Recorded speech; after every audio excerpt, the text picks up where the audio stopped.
અગ્નિમાં જે પરમાત્મા રહેલા છે એમ કહેવાય છે કે રસોઈને જે પકાવે, અગ્નિ ન હોય તો રસોઈ ન હોય. પૂછો, કાચું હોય ત્યાં સુધી એને ધાન્ય કહેવાય છે. કાચું હોય ત્યારે એને ધાન્ય કહેવાય, પણ રંધાઈ જાય એટલે એ ધાન્યમાંથી અન્ન બને. પૂછો, ધાન્યને ખવાય નહીં અને અન્નને વેચાય નહીં. આ યાદ રાખજો. અમુક વસ્તુ એ ખાઈ ન શકાય. આ ઘઉં છે, ચોખા છે, એ કાંઈ કાચા ખાઈ શકાય?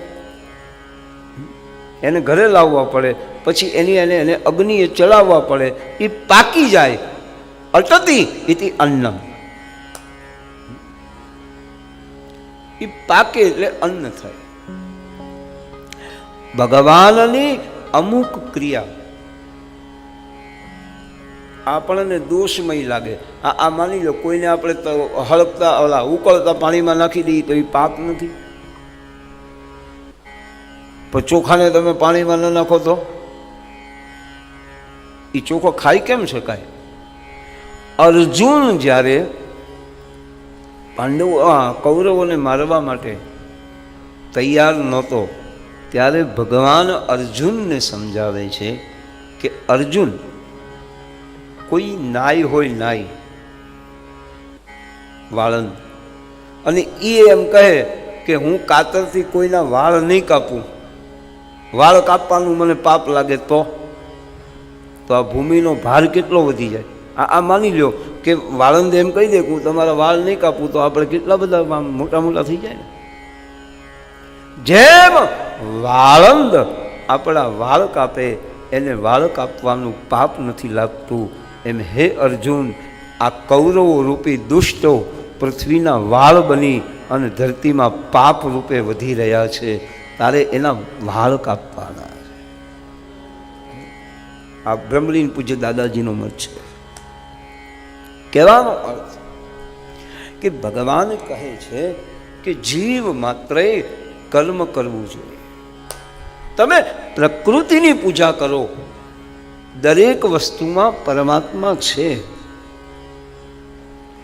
આપણને ગણેશમાં ગણેશ દેખાય છે, આપણને ગણેશ તત્વ દેખાતું નથી. આપણને માતાજી તો દેખાય છે, પણ માતાજી શું તત્વ છે એ આપણને દેખાતું નથી. ફોટો ન હોય તો આપણને ગણપતિનું જ્ઞાન નથી. છે જ્ઞાન માટે આપણે પ્રતીક રાખવું પડે. ભગવાન કહે કે આ પૃથ્વીમાં કોઈ તત્વ એવું નથી કે જેમાં મારો વાસ ન હોય. બધે જ પરમાત્મા છે, બધું જ પરમાત્મામય છે, અને બધું જ પરમાત્મા થકી થાય છે. કોઈ પણ ક્રિયા હોય એમાં બે વસ્તુ જોઈએ, કર્તા અને સ્થાન. કર્તા એ પરમાત્મા છે. ભગવાન જેની ઉપર કૃપા કરે એની અંદર ભગવાનનું પરમાત્મા તત્વ, પરમાત્મા નિરૂપણ કરે છે. આમ તો બધાયમાં ભગવાન બેઠેલો છે. બધા જ પર્વતો એ પરમાત્માનું સ્વરૂપ છે. બધી નદીઓ એ ભગવાનનું સ્વરૂપ છે. બધા જ વૃક્ષો એમાં ભગવાન બેઠેલો છે. મેરે ભાઈ,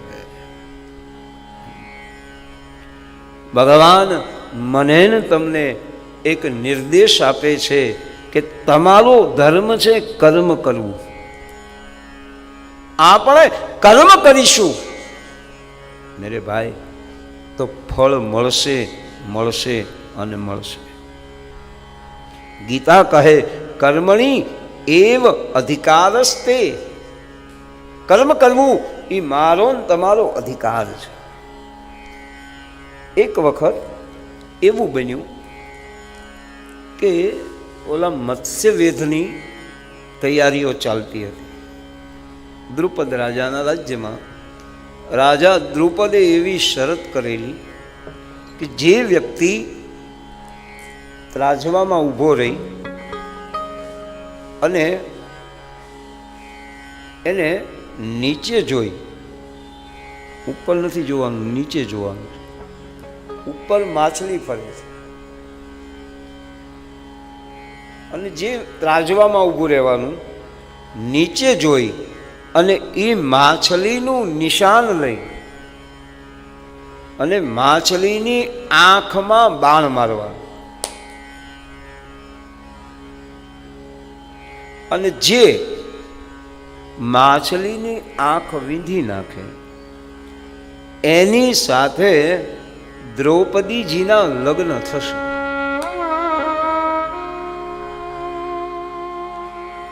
દ્રુપદની સભામાં મોટા મોટા વીર પુરુષો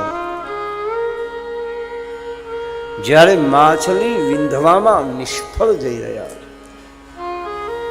એવી એવી કથા છે કે કર્ણ પણ મત્સ્યવેધ કરવા ઊભો થયો છે. એટલે ભગવાને આમ દ્રૌપદીની સામે ઈશારો કર્યો કે ના પાડી દે. શું ભગવાનની લીલા છે સર. કૃષ્ણ એટલે જે કામને આપણે દોષિત માનીએ, જે કામને આપણને એમ લાગે કે જે કામ ધર્મમય છે, જે કામ કરવાથી અધર્મની રક્ષા થાય, એવું કામ કરવું, એવી એક કથા. હા, પછી ભગવાન અર્જુનને સમજાવે છે, જોજે પગ બરાબર સ્થિર રાખજે. તાજવામાં જ્યારે પગ મૂકે ને ભાઈ, ત્યારે બરાબર આમ આમ સમતલ રહેજે. જરાક પણ તારો પગ નમશે તો તું સીધો પાણીમાં પડીશ. બીજું, અર્જુન નીચે જોવાનું છે, ઉપર નથી જોવાનું. પહેલું સંતુલન રાખજે, પગનું સંતુલન રાખજે, પછી આંખનું સંતુલન રાખજે. કારણ કે તારે ઉપર વેધ કરવાનું છે, જોવાનું છે નીચે અને વેધ ઉપર કરવાનું છે. ત્રીજું કે તારા ધનુષને બરાબર સ્થિર રાખજે. ભગવાન સમજાવે છે. ત્યારે કૃષ્ણએ અર્જુને એક પ્રશ્ન પૂછ્યો કે મહારાજ, હા એક વાત પૂછશું છે કે મહારાજ તમે મારે શું થાવ છો? તમે મારા કોણ છો? ભગવાને કહ્યું, હું તારો મિત્ર છું, હું તારો સખા છું. નવધા ભક્તિમાં એક ભક્તિ છે સખ્ય ભક્તિ, અને અર્જુન સખા ભાવથી કૃષ્ણનું ભજન કરતો. સખૈતિ મત્વા પ્રસભમ યદુક્તમ, હે કૃષ્ણ હે યાદવ હે સખૈતિ. તો અર્જુન ભગવાનને પૂછે છે કે મહારાજ,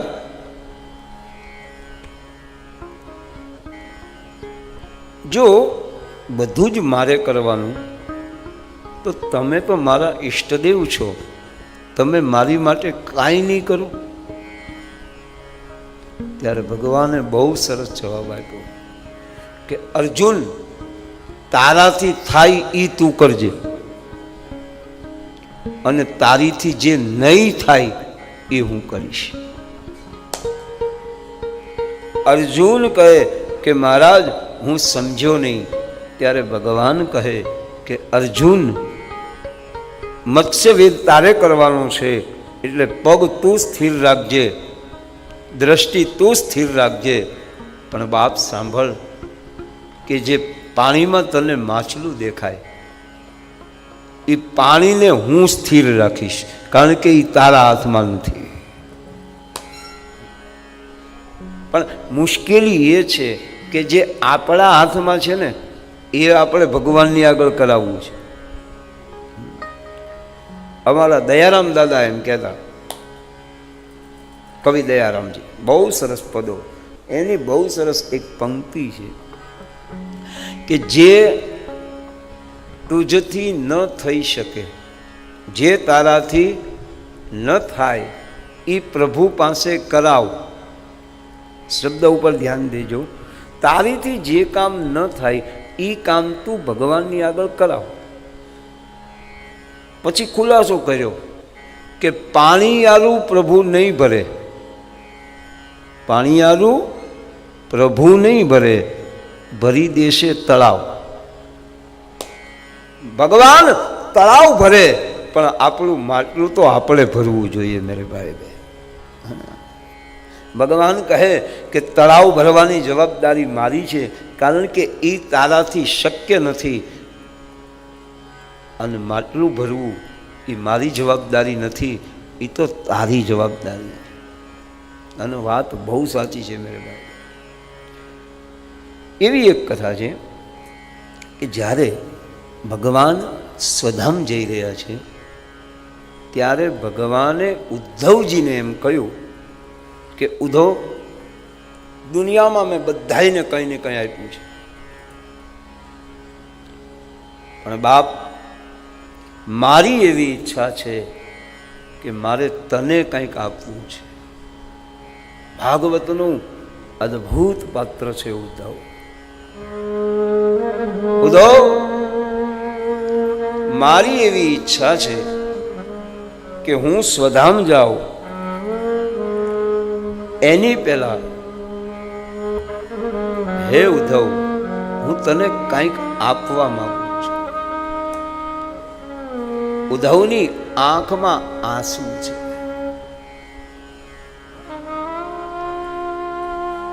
તેથી ઉદ્ધવ ધડ ધડ ધડ ધડ આંસુ પડી રહ્યા છે. કારણ કે આજ પોતાનો ખજાનો લૂંટાઈ રહ્યો છે. કૃષ્ણ શું હતા એ ઉદ્ધવને પૂછો તો ખબર પડે. કૃષ્ણ શું હતા એ ગોપીઓને પૂછો તો ખબર પડે. કૃષ્ણ શું હતા એ અર્જુનને પૂછો તો ખબર પડે. કૃષ્ણ શું હતા એ નંદને પૂછો તો ખબર પડે. કૃષ્ણ શું હતા એ સુદામાને પૂછો તો ખબર પડે. કૃષ્ણ શું હતા માં યશોદાને પૂછો તો ખબર પડે. કૃષ્ણ શું હતા માં યમુનાને પૂછો તો ખબર પડે. કૃષ્ણ શું હતા એ સૂરદાસને પૂછો તો ખબર પડે.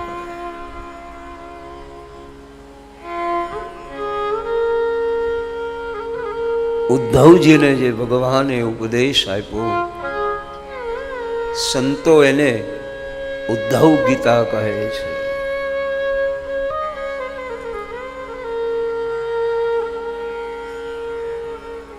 ઉદ્ધવને કૃષ્ણ બહુ વાલા છે.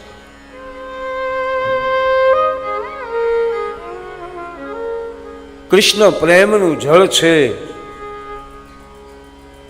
તો ઉદ્ધવ એની ગાગર છે.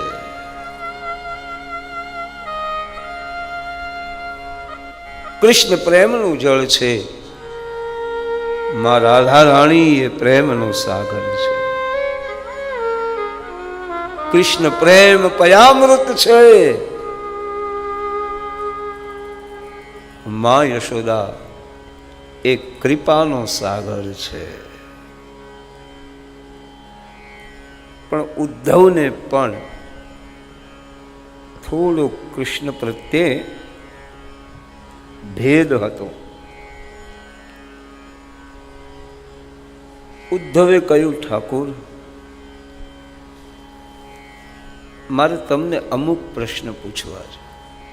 જો તમને ખોટું ન લાગે તો, કારણ કે તમે મારા ઈષ્ટદેવ છો અને આખી જિંદગી હે કનૈયા મેં તારું દિલ નથી દુભાવ્યું. આ જતા જતા જો તારું દિલ દુભાય ને બાપ, તો અમે ક્યાં જઈએ? નહીં. કૃષ્ણએ કહ્યું, પૂછ ઉદ્ધવ, જો તેરે મન में પ્રશ્ન હૈ वो પૂછ. ત્યારે ઉદ્ધવે એટલું જ પૂછ્યું કે મહારાજ, તમે ધારત તો પાંડવોને જુગાર રમતા ન અટકાવી શકત. મહારાજ, તમે તો વિશ્વ નિયંતા છો અને હે કનૈયા, જો તે ધાર્યું હોત ને તો મહાભારતનો સંગ્રામ ન થયો હોત. તો પાંડવોને અટકાવી ન શક્યો. તે પાંડવોને એવી બુદ્ધિ ન આપી કે પાંડવો જુગાર રમવા ન આવે. ચાલ માની લે કે એક વખત પાંડવો જુગાર રમવા આવ્યા, તો પાંડવો જુગારમાં જીતી જાય એવું તો તું કરી શકતો હતો ને. આખા વિશ્વની બાજી તું રમાડે છો, તો તું ધારે તો પાંડવો જીતી જાત ને. જો તે ધાર્યું હોત તો હે દ્વારકાનાથ, દ્રૌપદીના ચીર ન ખેંચા. મહારાજ, ભરી સભામાં એક નારીને નિર્વસ્ત્ર થવું પડે એવી પરિસ્થિતિનું નિર્માણ થયું, અને છતાં હે કૃષ્ણ, તું મૌન કેમ રહે? મેરે ભાઈ બહેન, માફ કરજો, પણ કૃષ્ણના જીવનમાંથી પ્રશ્નો ઉઠાવનારા કૃષ્ણના અંગત લોકો હતા. નહીતર જે ઉદ્ધવ રાત દિવસ કૃષ્ણની સાથે રહ્યો, પણ ભેગા બેહેલા ભરમાણા મોટાના તળિયા ન ગયા. તમે વિચાર તો કરો, શું કૃષ્ણનું જીવન છે સાહેબ. એક 7 વર્ષના દીકરાની પરીક્ષા 80 વર્ષના બ્રહ્મા કરે છે સાહેબ. વિચાર તો કરો. નહીતર બ્રહ્માનું પ્રાગટ્ય સ્થાન કૃષ્ણ છે. જે બ્રહ્માને નારાયણે પ્રગટ કર્યા, એ જ નારાયણની પરીક્ષા બ્રહ્મા કરવા તૈયાર થયા. જે નારાયણે દેવતાઓને સ્વર્ગ અપાયું, એ જ સ્વર્ગનો રાજા એ કૃષ્ણની ઉપર આક્રમણ કરવા તૈયાર થયો. વિચાર તો કરો સાહેબ. જેની હારે 4 ફેરા ફેર્યો, એ રૂકમણી પણ રિસાઈને બેઠા છે સાહેબ.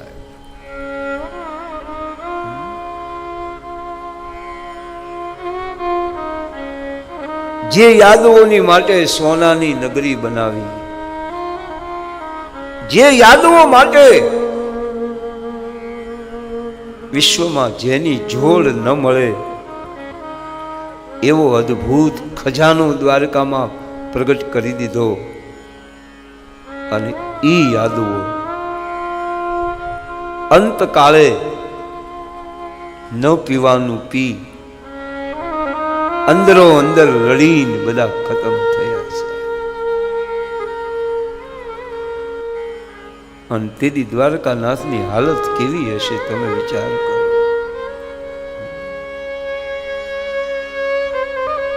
ઉદ્ધવ પૂછબા એને દાવા નળ તો એક વખત પીધો, પૂતનાનું ઝેર તો એક વખત પીધું, પણ સમાજની ગાળો, સમાજની નિંદા અને સમાજનું અપયશનું ઝેર આજે પણ કૃષ્ણ પીતો આવે છે સાહેબ. આજે હજી લોકો કૃષ્ણના જીવનમાં પ્રશ્નો ઉઠાવે છે. કૃષ્ણ આવો હતો, કૃષ્ણ આવો. ક્યારેક રાધાની વેદના તો આખી દુનિયાએ જાણી સાહેબ, પણ કૃષ્ણની વેદના સમજવા વાળા કેટલા? રાધાની વેદનાને દુનિયા કરુણાથી જોવે છે, પણ કૃષ્ણની વેદના કોણ સમજી શકે? શું કનૈયો કોઈ દી નહીં રડ્યો હોય? પણ વિચાર તો કરો સાહેબ કે રાધાની આંખના આંસુલા બધાયને દેખાય છે, પણ કૃષ્ણની આંખના આંસુ, કૃષ્ણની આંખના અશ્રુ દુનિયામાં કોઈ કવિને નહીં દેખાણા હોય.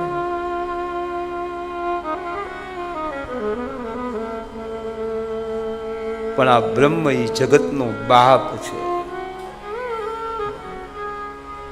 આજે પૂજ્ય દાદાજીનું ભાગવત જ્યારે હું પઠન કરતો હતો, એમાં એક પ્રસંગ વાંચ્યો કે ભગવાન જ્યારે હસ્તિનાપુરમાં આવ્યા ત્યારે વિદુરજીના ઘરે ભગવાન રોકાણા. આવી કથા છે. વિદુરની પત્નીનું નામ છે, એ ભગવાન કહે છે દેવી ભૂખ લાગી છે, હાંડીમાં થોડી તાંજલિયાની ભાજી પોતે સિદ્ધ કરી રહી છે. આંખમાં આહુડા આવી ગયા. ઓહો, આજ મારે ઘેર દ્વારકાનો ના થાય અને મારે એને જમાડવા છે, પણ મારી પાસે કાંઈ નથી. ભગવાને કહ્યું માં, તારા ઘરમાં જે બન્યું હોય ને પ્રેમથી દે, હું જમું.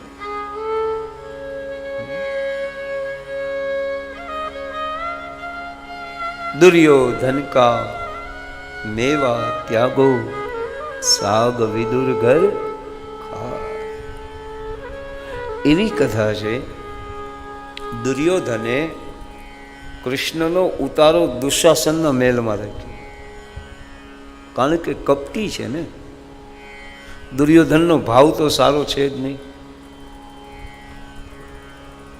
દુર્યોધનના 3 ગુણ બતાવ્યા છે. પહેલો, દુર્યોધન કપટી હતો, કપટી પહેલો.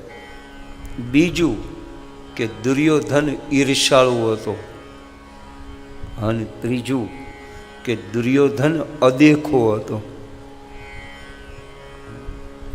બીજાનું સુખ જોઈ, બીજાનું સંપત્તિ જોઈ અને જેની આંખો બગડે. અમારા પૂજ્ય દાદાજી એમ કહેતા કે માણસ ઊંડી ખાઈમાં પડે ને, એમાંથી માણસ એક વખત બહાર આવે, પણ 2 ખાઈ એવી છે કે એમાં જો માણસ પડે તો એમાંથી કોઈ દી બહાર ન આવી શકે. એમાં પહેલું ખાઈ મૂર્ખાઈ, અને બીજી ખાઈ અદેખાઈ. આજે માફ કરજો, ઈર્ષા અને અદેખાઈમાં આપણે આંધળા બની ગયા છીએ સાહેબ. વિદુરને ત્યાં ભગવાન ભાજી ખાય, દુર્યોધનનો 56 ભોગ ન ખાય. દુર્યોધને કહ્યું, ઠાકુર તારી માટે મેં કેટલી બધી રસોઈ બનાવી છે. ત્યારે ભગવાન બહુ સરસ બોલ્યા કે હું 2 જ જણાને ત્યાં જમું છું. देखो ये भगवान का प्रत्युत्तर है. मैं कहाँ भोजन करता हूँ? पहलू કે હું સ્વજનને ત્યાં ભોજન કરું, અને બીજું જે સુરદજન હોય એને ત્યાં હું ભોજન કરું. સ્વજન એટલે મારા પોતાના, અને સુરદજન એટલે જેનું હૃદય નીતિમાનવાળું હોય, જેનું હૃદય ઈમાનદાર હોય, જેનું ધન નીતિમાન હોય, એને ત્યાં ભગવાન કહે હું ભોજન કરું. તું નથી મારો સ્વજન. હા, થવાનો હતો. દુર્યોધન ભગવાનનો સગો થવાનો હતો. ભગવાન કૃષ્ણની બેન સુભદ્રા, ધ્યાન આપજો, બલરામજીની ઈચ્છા એવી હતી કે સુભદ્રાના લગ્ન દુર્યોધન સાથે થાય, અને કૃષ્ણની ઈચ્છા હતી કે સુભદ્રાના લગ્ન અર્જુનની સાથે થાય. હવે ભગવાન બલરામજીને ના પણ ન પાડી શકે, કારણ કે બલરામજી મોટા છે, એટલે બલરામજીને અધિકાર છે પૂરેપૂરો કે નાની બહેનનું ક્યાં કરવું. પણ ભગવાન સમજે છે કે જો દુર્યોધનની સાથે સુભદ્રાના લગ્ન થશે ને તો આ પાપિયાના ઘરે મારે અનાજ ખાવું પડશે. બનેવી ગમે તેવો હોય, પણ આપણે જઈએ અને બેન એમ કહે જમવા બેસી જાઓ એટલે ધર્મ સંકટ થાય. ખાઈએ તો ધર્મ તૂટે, ના પાડીએ તો બેનનું હૃદય તૂટે. અને આ તો દ્વારકાનાથ છે સાહેબ. એવી લીલા કરી કે દુર્યોધનની બદલે અર્જુનને સંન્યાસીનો વેશ લઈ દ્વારકા બોલાવ્યો અને સુભદ્રાનું હરણ કરાવ્યું. આ કૃષ્ણ પોતાની સગી બેનનું હરણ કરાવ્યું, બોલો. અને પાછું અર્જુનને કીધું કે યુદ્ધ કરવા અમે આવશું, યાદ રાખજે, અને તેથી હથિયાર ઉપાડજે, કારણ કે નપાણિયાને દીકરી અમે દઈએ નહીં. અને પછી એવી કથા પણ છે કે અર્જુન અને બલરામ ને બધા યુદ્ધ કરવા તૈયાર થયા. તો કૃષ્ણ એ કૃષ્ણ છે. ભગવાન દુર્યોધનને કહે છે કે તારા ઘરનું અનાજ ન ખાવું પડે ને એટલે મેં એ વખતે મારી બેન તને નહોતી આપી. વિદુરજીના ઘરે આવ્યા છે. કથા તો હવે સાંભળવા જેવી છે સાહેબ. સુલભાઈએ ભાજી આપી. વિદુરજીએ કહે, દેવી ગાંડી થઈ ગઈ છો, આ દ્વારકાનાથને આપણે ભાજી ખવડાવાય? 2 કેળા લાવેલા વિદુરજી, એક પોતાની માટે, એક પત્ની. એને ખબર નહોતી વિદુરને, પણ આ તો હરિની લીલા છે સાહેબ. કોણ પાર પામે? સુલભાને કહ્યું, લે આ ઠાકોરજીને કેળા દે. પણ હરિની સામે જોતા સુલભાની આંખમાંથી ધડ ધડ ધડ ધડ આંસુ પડે છે. કેળાનો જે અંદરનો ભાગ હતો, ગર્ભ જેને કહેવાય, કેળા બહાર મૂકતી જાય અને છાલ દ્વારકાનાથના હાથમાં મૂકતી ગઈ છે. અને તેથી એમ કહેવાય છે કે દ્વારકાનો નાથ છાલ ખાઈ રહ્યો છે. એસો કોણ ઉદાર જગમાં?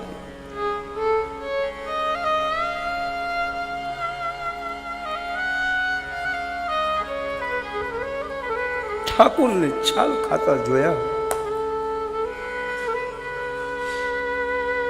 વિદુરજી ચરણમાં આરોટે છે, પાહીબાન પાહી મામ કેશવ પાહી મામ, મારા અપરાધને ક્ષમા કર દે.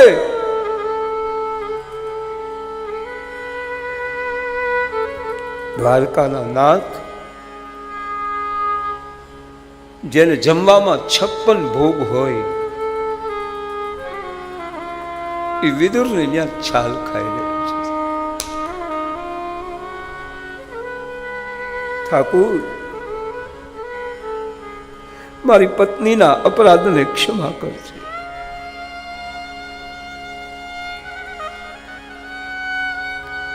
વિદુરને ઉપાડી માથે હાથ ફેર્યો. વિદુર, હા બાપ, હું કોણ છું?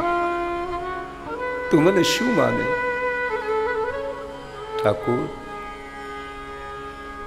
તમે મારા ઈષ્ટદેવ છો.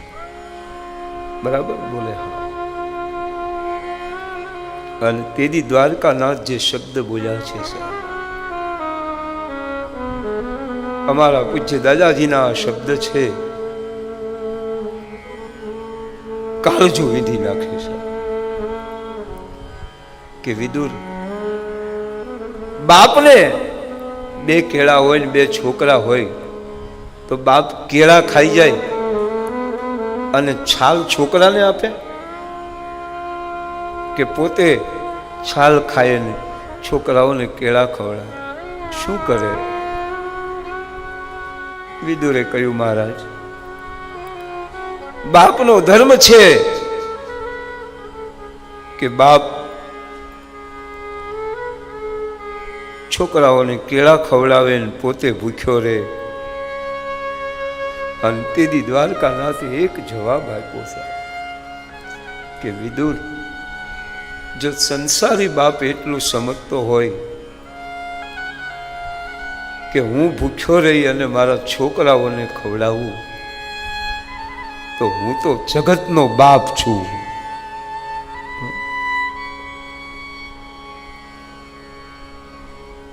ઉદ્ધવજી કહે, ઠાકુર,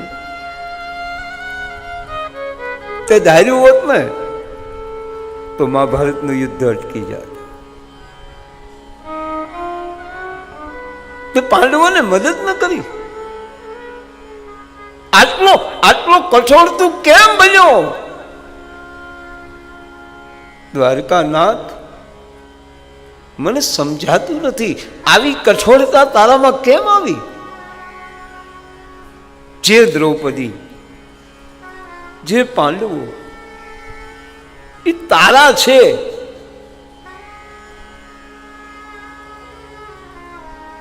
તારી ફઈના દીકરા એ તો પછી, પણ જે તારા શરણે આવેલા, અને એ પાંડવોને તે કેમ આટલું બધું દુઃખ દીધું? થોડા ઉદ્ધવજી રોષે પણ ભરાણા છે કે તને શરમે ન આવી? આટલો કઠોર તું કેમ બની શકે? દ્વારકાનાથ, અંતિમ ક્ષણોમાં ઉદ્ધવ અને કૃષ્ણનો આ સંવાદ છે. દ્વારકેશ, તે ધાર્યું હોત ને તેથી દ્રૌપદીના ચીર ન ખેંચાણા હોત. તું આટલું ન કરી શકે? ઉદ્ધવજી બોલી લીધા. પછી ઉદ્ધવના માથે હાથ ફેરવી અને હવે દ્વારકાનાથ જવાબ આપે છે. ઉદ્ધવ, બાપ, તને એમ લાગે છે કે હું આ કાંઈ ન કરી શકું? પણ સાંભળ ઉદ્ધવ, હું માત્ર સાક્ષી બની અને જોઉં છું. તું એમ કહે છો કે તમે આમ કેમ ન કર્યું, તમે આમ કેમ ન કર્યું? પણ ઉદ્ધવ સાંભળ, યુધિષ્ઠિરે જ મને ના પાડી હતી કે જ્યાં સુધી હું ન બોલાવું ત્યાં સુધી તમે મહેલમાં નહીં આવતા. ઉદ્ધવ, હું વચને બંધાણેલો હતો.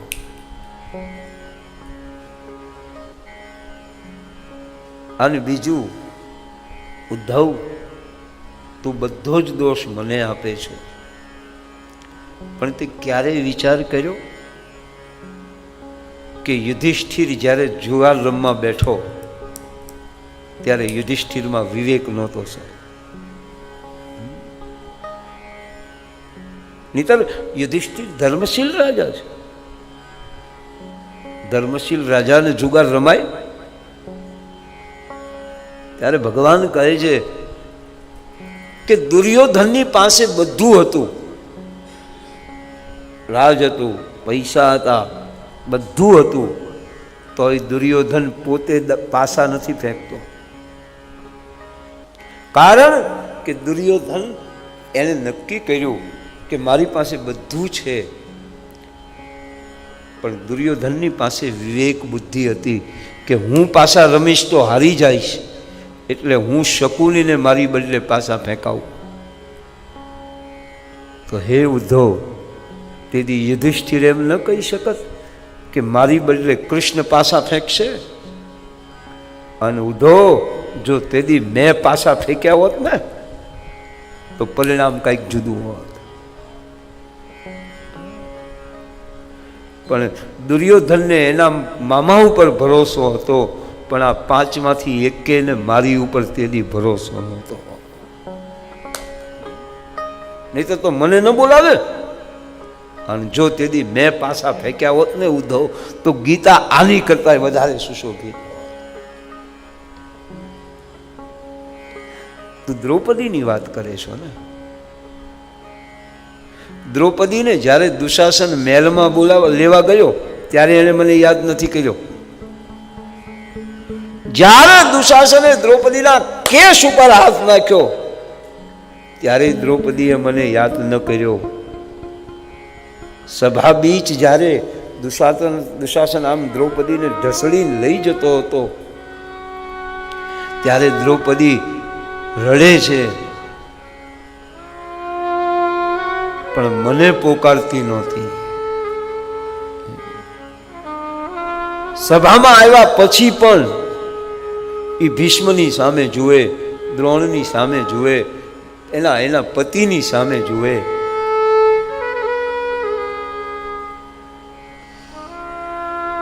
આ બધા મને બચાવશે. ઉદ્ધવ, તેથી દ્રૌપદીને હું ક્યારે યાદ આવ્યું? જ્યારે છેલ્લે એમ થયું કે હવે મારું મર્યાદા ભંગ થશે અને આ કોઈ મને નહીં બચાવી શકે, ત્યારે દ્રૌપદીએ ઉદ્ધવ મને યાદ કર્યો. છેલ્લે શું વાત કરે છે તું? બધાની પછી છેલ્લે લોકો મને યાદ કરે છે. અને વાત બહુ સાચી છે. કૃષ્ણે કોની માટે શું નથી કર્યું એ કહો તો? દેવતાઓને ત્રાસ ન થાય એટલે હરિ માનવ બનીને આવ્યા છે. તો દેવતાઓએ કૃષ્ણને સુખ નથી લેવા દીધું. જે દેવો માટે કૃષ્ણ આવું અદ્ભુત રૂપ લઈને આવ્યા, માનવ લીલા, નહીં એને શું જરૂર છે?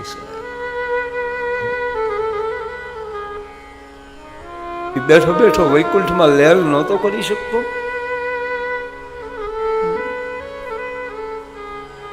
પણ બાપનો ધર્મ છે કે દીકરો સુખી હોય તો જ બાપ સુખી થાય. એક સામાન્ય બાપ દીકરાના દુઃખે દુઃખી થતો હોય તો આ તો જગતનો બાપ છે,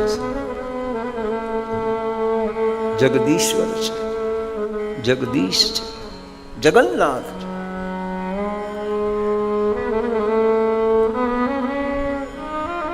જે દેવતાઓ માટે આટલું બધું દુઃખ સહન કર્યું એ દેવોએ કૃષ્ણને સુખ નથી લેવા દીધું.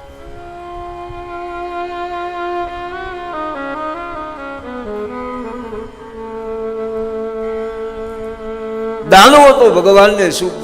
અને એક ધ્યાન રાખજો, કે દાનવોએ જેટલું દુઃખ કૃષ્ણને નથી આપ્યું ને એટલું દુઃખ દેવતાઓએ કૃષ્ણને આપ્યું છે.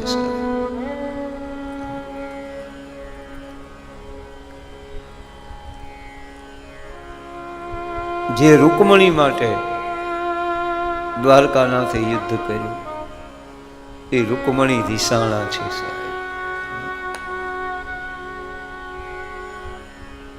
અક્રૂર ભગવાનનો પરમ ભક્ત. મથુરાનો અક્રૂર કંઈક જુદો લાગે અને દ્વારકાનો અક્રૂર પણ જુદો છે. દ્વારકાના અક્રૂરે કૃષ્ણની ઉપર આળ મૂક્યું. કૃષ્ણ ચોર છે. કોણે કૃષ્ણને શાંતિ લેવા દીધી? કોણે કૃષ્ણને સુખ લેવા દીધું?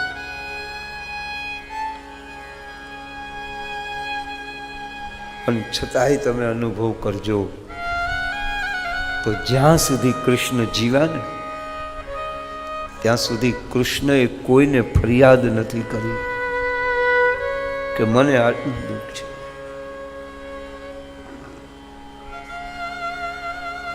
દેવતાઓ નડ્યા, કુટુંબીજનો નડ્યા,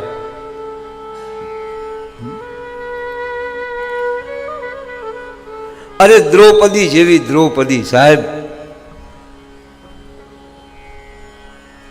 જેની દ્રૌપદીના 5 દીકરા અશ્વત્થામાએ મારી નાખ્યા, ત્યારે આંખમાં આંસુ સાથે દ્રૌપદીએ એમ કીધું હતું, કનૈયા, આ મારા દીકરાને મારવામાં ક્યાંક તારો હાથ તો નથી? હા, તેથી આમાં પિતાંબર આંખની આડું રાખ્યું. કોણ બોલે છે? પણ છતાંય ઝેરના ઘૂંટડા પી ગયો સાહેબ.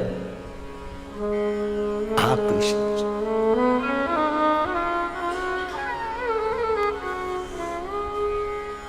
ભક્તા વિલાસા ચરિતાનુસારી દુગ્ધાનિ ચોર્યેણ યશો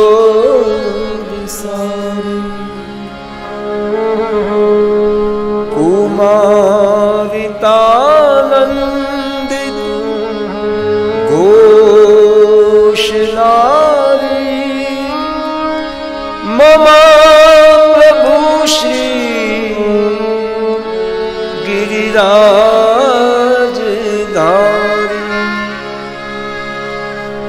મમ પ્રભુ શ્રી ગિરિરાજધારી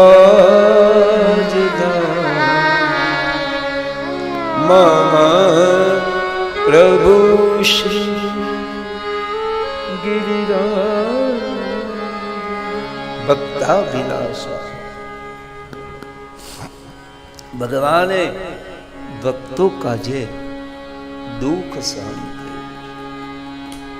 અહીંયા ભગવાન ગોવાળિયાઓને કહે છે, હે ગોવાળો, ઇન્દ્રની પૂજા શું કામ કરો છો?